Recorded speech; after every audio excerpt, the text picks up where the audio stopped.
Welcome everybody. Welcome everybody. Thank you for coming. This is the present show. Another week, another appointment with a little bit of mindfulness for the whole week for all of you.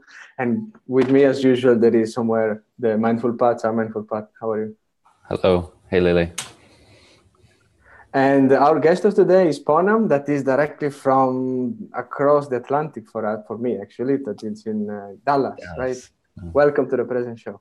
Hello. Thank you. It's an honor and a privilege to be on the show. Thank you for all the hard work that y'all do to put this together. Our pleasure as well to have you here. Also because I think you have a lot of interesting things to share with all of us.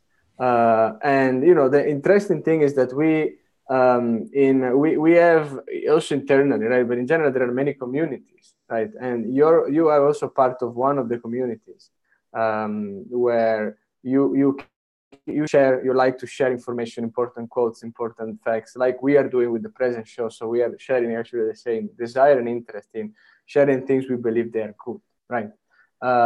And this because you are also finding a benefit of mindfulness practice and what it is mindfulness. So take us through your mindfulness journey. How did you discover it and what it means for you? So maybe 2011, I think I watched, I was flipping the channels and I saw this show that Eckhart Tolle at the very end of the show. I may have watched the last 10 minutes of the show. And he was talking to this young lady. The show was about purpose. What is your purpose in life? And this young lady in Los Angeles was saying, hey, I'm a waitress, but I want to be an actress. So what is my purpose?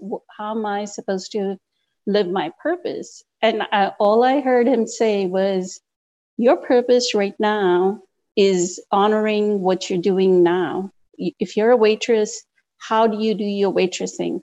How do you greet your customer? How do you put the spoon down? How do you put your plate down? When you give presence to this present moment, in the future, you may become an actress, but right now you have to honor your present moment. Right. And it hit you there.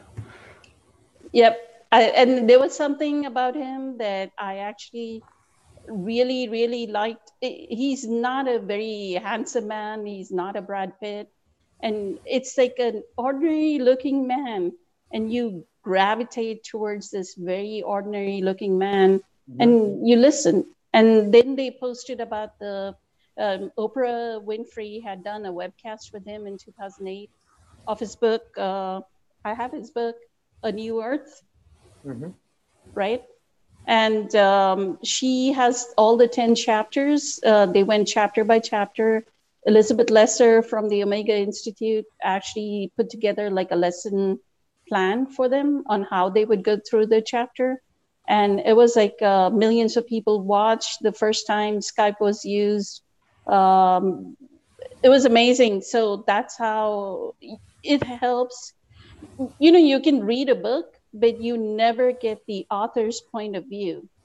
And just because there was a webcast along with reading the book, it was amazing to actually understand the chapter from the book.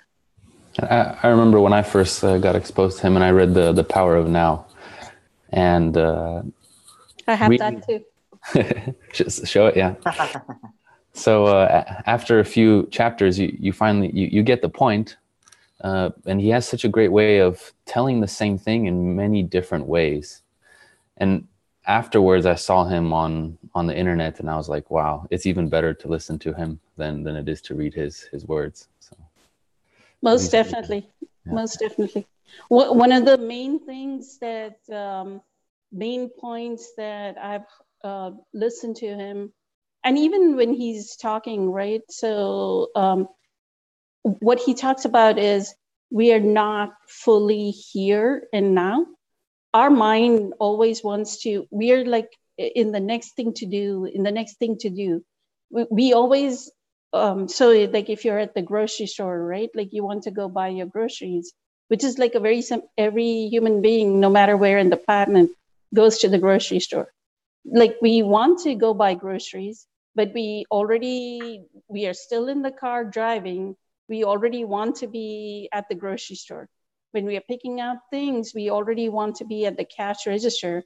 And how many people get frustrated just standing in line trying to check out groceries, right? He goes, what does it matter where you're standing, sitting, or lying? How does it matter? What if all this produce was given to you? You didn't have to go hunting for that produce, right? You just have to pick it out, stand there. When you're at the cash register, be with the cashier, talk to the cashier, look at the cashier, right? He loves, it seems like he loves the exchange. He loves, even if he's at the toll booth paying toll, he wants to exchange, have a nice day, or it seems like the presence of him flowing into the other is what matters to him the most. And that's how it should be. The amazing thing about his talks is you watch him drink water, right? Like he talks about water. So he picks up the water slowly. It'll be like this.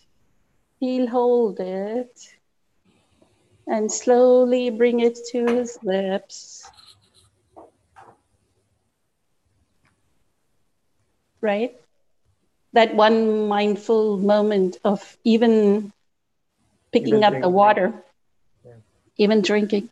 So, like bringing it from your own way to practice. So, is it something also you adapt when you are at the supermarket or you are drinking water and so on? What is the favorite way you are applying the practice, and how are you practicing this?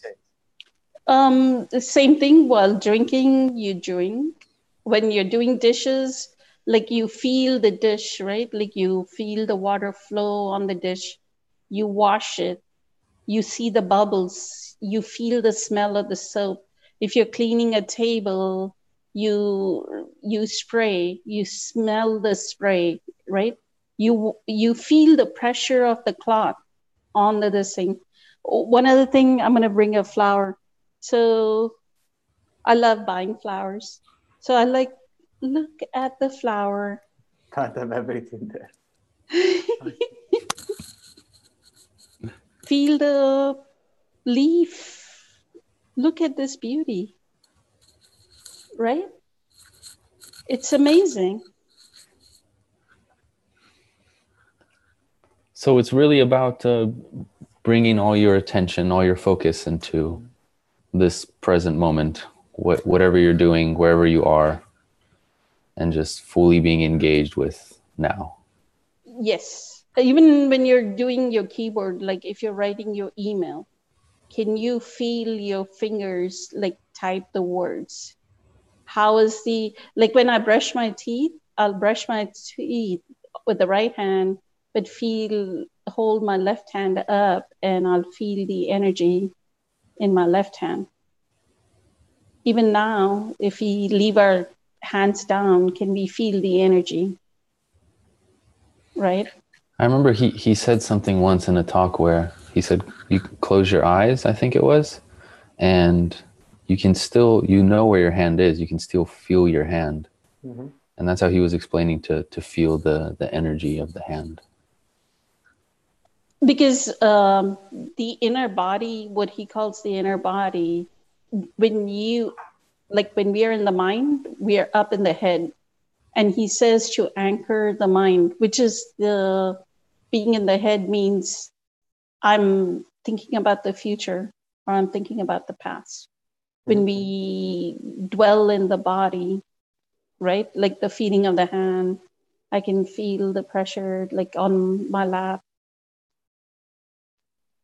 So basically, it's a constant and continuous way of monitoring our senses, our six senses in this, what we do, who we are, our body, our thing. And this can help us to be more mindful and then pay more attention during our life, during our work, anytime during our days. Right? Leave alone that if you're standing in line with your your energy down in your abs, right? when you're feeling that irritation, you'll seek the irritation, right? Like when you're feeling the irritation of waiting in the grocery store line, you can feel it in your tummy and you can go, oh, I feel that. Oh, here comes the reaction.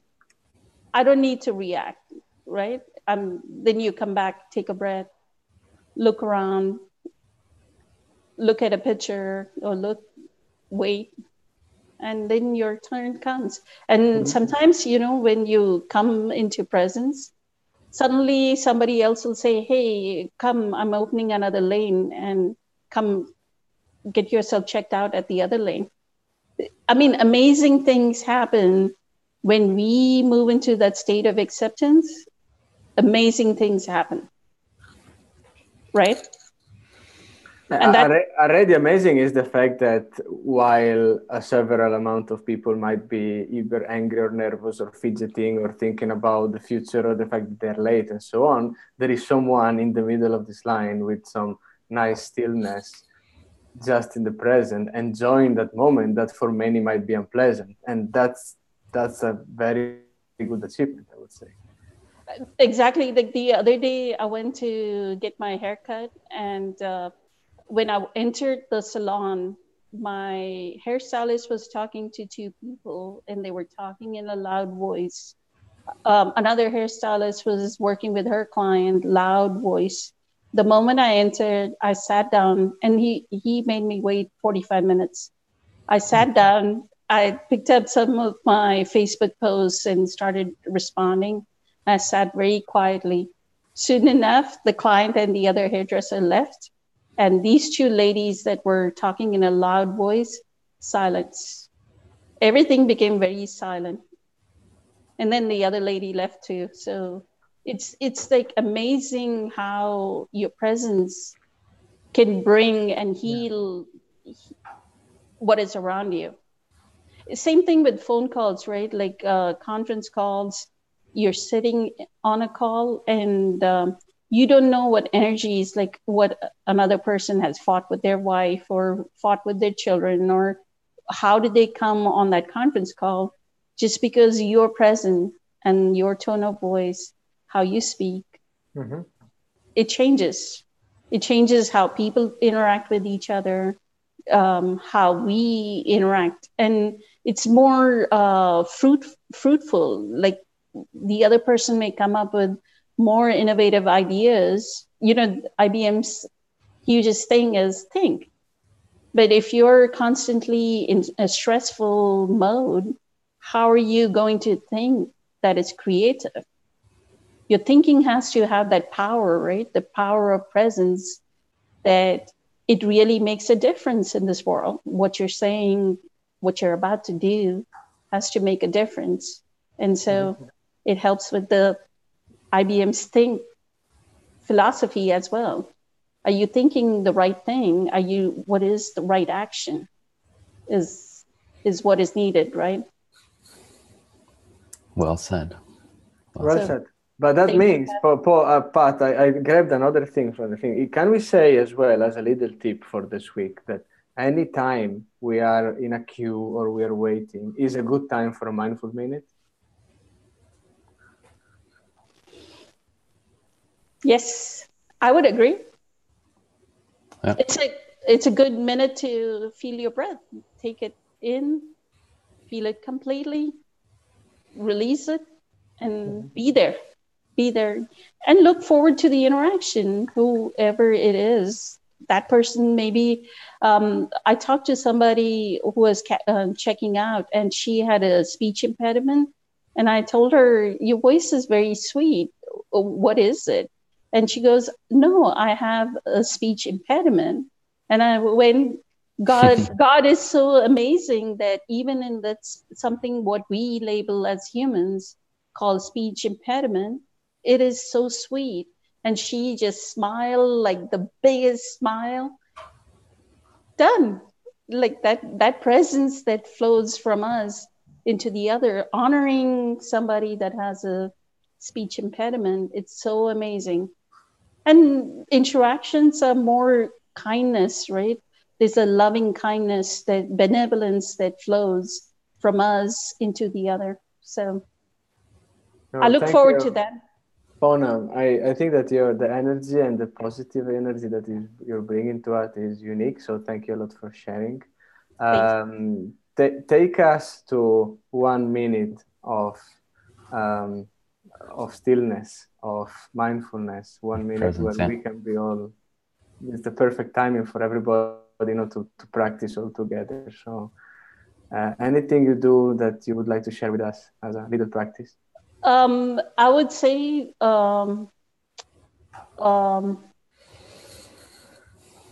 put your hands on your lap. Close your eyes, and when you breathe, breathe to a count of 6 in and 6 out. So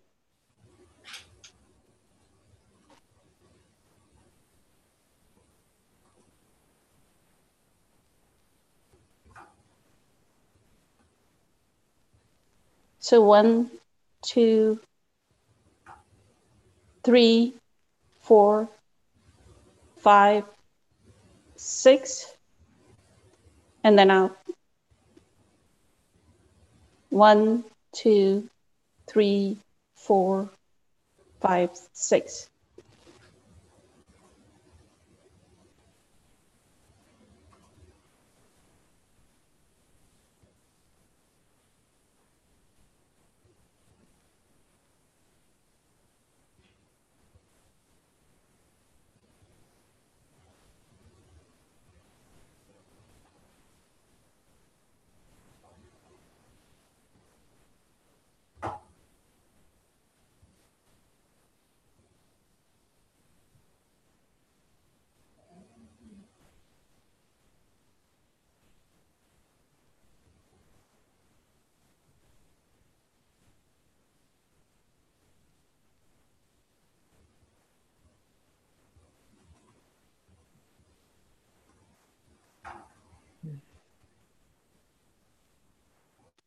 How did that feel? Always good. Always good. It's also the counting helps to focus, right? So it's exactly something that can help in noisy environment or complex more. Or if it's hard for everybody to find attention, counting your breath or counting, it can good start for a little practice, even so short. So thanks a lot for sharing, Poonam. And Thank you. Thank you. Last words as usual is for Pat. I guess all I just wanted to say closes. I do a lot of stretching and I incorporate a lot of yoga and yin stretching into that. And you get put in these stressful positions, and focusing on the breath and counting in those positions really makes you more and more relaxed, because breathing is like our body's natural way to relax more. So thank you both for coming to the show. It was a pleasure. Thanks a lot for sharing, Pat. Folks, have fun until the next The Present show. And so far, don't forget to be mindful also this week. Enjoy the practice, and ciao. Bye-bye. Thanks. Bye. Have a fantastic day. Take care.